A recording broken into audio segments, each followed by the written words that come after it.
अस्सलाम वालेकुम स्टूडेंट्स। आज का जो हमारा टॉपिक है वो है comparison between living and physical control system. Living control system हो या फिज़िकल कंट्रोल सिस्टम हो, दोनों में तीन कंपोनेंट्स होते हैं। एक है रिसेप्टर्स, कंट्रोल सिस्टम और factors. Receptors living control system में भी होते हैं और फिज़िकल कंट्रोल सिस्टम में भी होते हैं। Control system living control system में भी होता है और फिजिकल कंट्रोल सिस्टम में, फैक्टर इन दोनों में होता है। अब हम इन दोनों को कंपेयर करते हैं, इनको बारी बारी डिटेल में स्टडी करते हैं। सबसे पहले हम बात करते हैं टेम्परेचर रेगुलेटेड एनिमल्स की। टेम्परेचर रेगुलेटेड एनिमल्स में जिस तरह से रिसेप्टर्स होते हैं या सेंसर होते हैं, इसके साथ दूसरा उनका कंपोनेंट है कंट्रोल सिस्टम जो कि ब्रेन या स्पाइनल कॉर्ड है, और तीसरा उनका कंपोनेंट है इफेक्टर जो कि मसल और ग्लैंड होते हैं। सेम इसी तरह से यही तीन कंपोनेंट टेम्परेचर कंट्रोल सिस्टम, मतलब एसी जो एयर कंडीशनर्स होते हैं जिनका काम होता है टेम्परेचर को मेंटेन करना, उनमें भी ये तीन ही कंपोनेंट्स होते हैं। जैसे कि उनमें सबसे पहले है सेंसर जो कि थर्मामीटर होता है, दूसरा कंट्रोल सिस्टम होता है और तीसरी चीज़ उनमें इफेक्टर्स होते हैं। अब इनमें क्या कंपैरिजन है, किस तरह से ये दोनों काम करते हैं। तो जो लिविंग कंट्रोल सिस्टम है सेम काम करता है जैसे फिजिकल कंट्रोल सिस्टम। अब फिजिकल कंट्रोल सिस्टम कैसे काम करता है, इसके पास रिसेप्टर्स होते हैं। रिसेप्टर्स इनमें मेन थर्मामीटर होता है। थर्मामीटर का काम क्या होता है, वो चेंज को detect temperature change from set point. Control system में फॉर एग्जांपल सेट पॉइंट है 25 डिग्री सेंटीग्रेड, 25 डिग्री सेंटीग्रेड ये सेट पॉइंट है। तो जब भी इन्वायरमेंट में टेम्परेचर इंक्रीज होगा तो फौरन थर्मामीटर उसको डिटेक्ट करेगा और सिग्नल भेजेगा किसको, कंट्रोल सिस्टम को। अब उसके पास सेट पॉइंट है, वो स्टेबलाइज करता है, तो वो फौरन स्विच ऑन करेगा, एक्शन करेगा, और या तो स्विच ऑन करेगा इफेक्टर के कंडेंसर पार्ट को या फिर हीटर पार्ट को एक्टिवेट करेगा। अगर वो कंडेंसर पार्ट को एक्टिवेट कर रहा है तो टेम्परेचर क्या होगा, कम होगा, 25 हो जाएगा। और अगर वो हीटर पार्ट को एक्टिवेट कर रहा है तो हीट होना शुरू हो जाएगा, टेम्परेचर राइज होना शुरू हो जाएगा। सेम इसी तरह से लिविंग कंट्रोल सिस्टम में प्रोसेस होता है। अब लिविंग कंट्रोल सिस्टम में क्या है, इनमें रिसेप्टर्स हैं, कंट्रोल सिस्टम है और फैक्टर्स हैं। तो ये भी तीन उसी तरह से काम करते हैं। जैसे रिसेप्टर्स, तो रिसेप्टर इसमें कोई भी सेंसरी न्यूरॉन या नर्व एंडिंग्स हो सकती हैं। सेंसरी न्यूरॉन,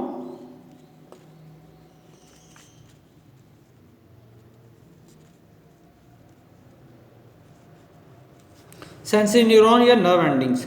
अब ये जो सेंसरी न्यूरॉन है ये इन्वायरमेंट में होने वाली चेंज को डिटेक्ट करते हैं और मैसेज देते हैं किस चीज़ को, ब्रेन या स्पाइनल कॉर्ड को। अब ब्रेन या स्पाइनल कॉर्ड या कंट्रोल सिस्टम में आते हैं, ये मैसेज देते हैं इफेक्टर्स को। इफेक्टर्स क्या होते हैं, मसल या ग्लैंड। अगर मसल्स होंगे तो वो बॉडी टेम्परेचर को इंक्रीज करेंगे, और अगर ग्लैंड्स होंगे वो बॉडी टेम्परेचर को डिक्रीज करेंगे। तो मतलब जिस तरह की इन्वायरमेंट में चेंज आ रही है सेट पॉइंट के लिहाज से, उस तरह से आगे फैक्टर को एक्टिवेट किया जाता है।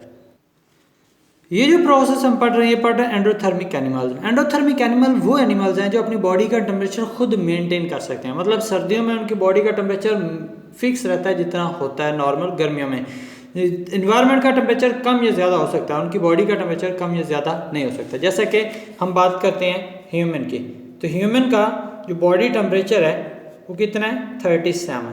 अब 37 डिग्री सेंटीग्रेड ही रहता है, चाहे विंटर सीजन हो या समर सीजन हो। विंटर सीजन में भी वही टेम्परेचर रहेगा, समर सीजन में भी वही टेम्परेचर। हम इन्हें कहते हैं टेम्परेचर रेगुलेटेड एनिमल या एंडोथर्मिक एनिमल।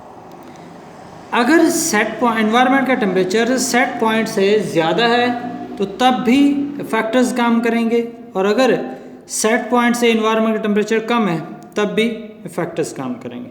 लेकिन अब दोनों में से कौन सा कब किस वक्त काम करेगा, ये किस चीज़ पे डिपेंड करता है, ये डिपेंड करता है फीडबैक मैकेनिज्म पे।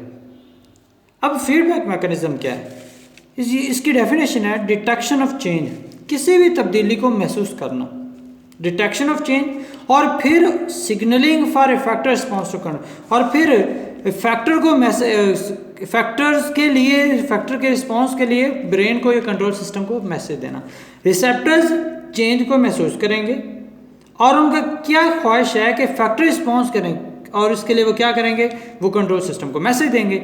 हम कहते हैं signalling of effector receptors to control system for effective response is called feedback mechanism. मतलब डिटेक्शन ऑफ चेंज को महसूस करना एंड सिग्नलिंग और मैसेज भेजना टू कंट्रोल सिस्टम को किसके लिए, फॉर इफेक्टिव रिस्पॉन्स, फैक्टर के रद्द अमल के लिए। तो इसके दो टाइप्स हैं, एक है पॉजिटिव फीडबैक मैकेनिज्म और दूसरा है नेगेटिव फीडबैक मैकेनिज्म। जी, फीडबैक मैकेनिज्म में एक उसकी टाइप है positive feedback mechanism. Positive feedback mechanism वो प्रोसेस है जिसमें जो फैक्टर्स का रिस्पॉन्स होता है सेम उस तरह का ही प्रोसेस चलता रहता है, हम कहते हैं पॉजिटिव फीडबैक मैकेनिज्म। जैसा कि अगर इन्वायरमेंट में कूलिंग है, अगर आपकी बॉडी का टेम्परेचर क्या हो गया है, ज़्यादा हो गया, बॉडी का टेम्परेचर ज़्यादा हो गया है, फ़ौरन क्या होगा, इवेपोरेटिव कूलिंग प्रोसेस, मतलब पसीना आना शुरू हो जाएगा, स्वेटिंग स्टार्ट हो जाएगा। उसके बावजूद बॉडी का टेम्परेचर ज़्यादा तो और पसीना आएगा और पसीना आएगा, इस तरह से पसीना बढ़ता रहेगा। तो पसीने का ज़्यादा से ज़्यादा पैदा होना, ये क्या है, पॉजिटिव फीडबैक मैकेनिज्म। अब उसके उलट है कि अगर आपकी बॉडी से बहुत ज़्यादा पसीना खारिज हो रहा है और सडनली आपकी बॉडी का टेम्परेचर बहुत ज़्यादा डाउन हो गया है, तो उस प्रोसेस को हम क्या कहते हैं, उससे क्या होगा, फिर वार्मिंग स्टार्ट हो जाएगी, इसे हम कहेंगे नेगेटिव फीडबैक प्रोसेस, जिसमें फैक्टर का रिस्पांस उलट हो जाता है एनवायरनमेंट के टेम्परेचर के लिहाज से, एनवायरनमेंट के लिहाज से, उसे हम कहते हैं negative feedback mechanism. There is a cooling effector response to warm sensing in external. बाहर वाला एनवायरनमेंट क्या है, उसमें बहुत ज़्यादा गर्मी है, तो उसके अलर्ट इफेक्टर रिस्पांस क्या होगा, कूलिंग इफेक्टर होगा, इफेक्टर रिस्पांस होगा, तो हम कहेंगे नेगेटिव फीडबैक मैकेनिज्म। मिसाल के तौर पे ये हमारा एक सेट पॉइंट है, 36 से 38 डिग्री सेंटीग्रेड बॉडी की एक रेंज है, टेम्परेचर का एक रेंज है। अब इससे जो टेम्परेचर कम होगा तो क्या होगा, शिवरिंग थर्मोजेनेसिस और नॉन शिवरिंग थर्मोजेनेसिस, ये दोनों प्रोसेस। शिवरिंग होता है कांपना, हमारे मसल्स कांपना शुरू हो जाते हैं। इसके अलावा नॉन शिवरिंग मतलब हमारी बॉडी में एक ग्लैंड्स है, थायराइड ग्लैंड एक्टिवेट होता है, जो कि बॉडी के टेम्परेचर को बढ़ाना चाहिए, बॉडी में ग्लूकोज की मेटाबॉलिज्म को एक्टिवेट कर देता है। और दूसरा वेसल कंस्ट्रिक्शन, हमारी बॉडी की तमाम ब्लड वेसल्स उकड़ जाती है, जिससे क्या होता है, हीट कम लॉस्ट होती है।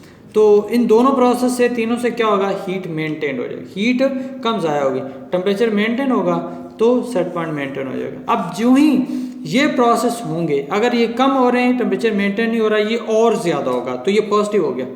अगर ये दोनों प्रोसेस हो रहे हैं, टेम्परेचर अभी तक मेंटेन्ड नहीं हुआ, तो ये और ज़्यादा होगा, इसे हम कहेंगे पॉजिटिव फीडबैक मैकेनिज्म। लेकिन जब टेम्परेचर हो जाएगा मेंटेन, ये प्रोसेस रुक जाएगा, इसे हम क्या कहेंगे, नेगेटिव फीडबैक मैकेनिज्म। सेम उस तरह से अगर टेम्परेचर बढ़ जाता है, तो टेम्परेचर के बढ़ने से क्या होगा, इवेपोरेटिव कूलिंग, मतलब हमें पसीना आएगा, वैसोडाइलेशन, हमारी ब्लड वेसल्स फैल जाएंगी, आर्म्स में, लेग्स में।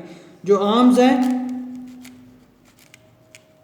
आर्म्स, लेग्स, इनमें ब्लड वेसल्स फैल जाती हैं, डायलेट हो जाती हैं। ब्लड वेसल्स के डायलेट होने से हीट ज़्यादा से ज़्यादा खारिज होती है, टेम्परेचर मेंटेन होता है, कम हो जाता है। अगर नहीं होता तो और प्रोसेस ये होगा, तो पॉजिटिव फीडबैक। और अगर बॉडी टेम्परेचर मेंटेन हो जाता है तो फिर ये प्रोसेस बंद हो जाएगा, इसे हम कहेंगे नेगेटिव फीडबैक। तो इस तरह से बॉडी के टेम्परेचर को मेंटेन करने के लिए ये प्रोसेस होता रहता है, जिसे हम कहते हैं पॉजिटिव या नेगेटिव फीडबैक, या ओवरऑल फीडबैक मैकेनिज्म।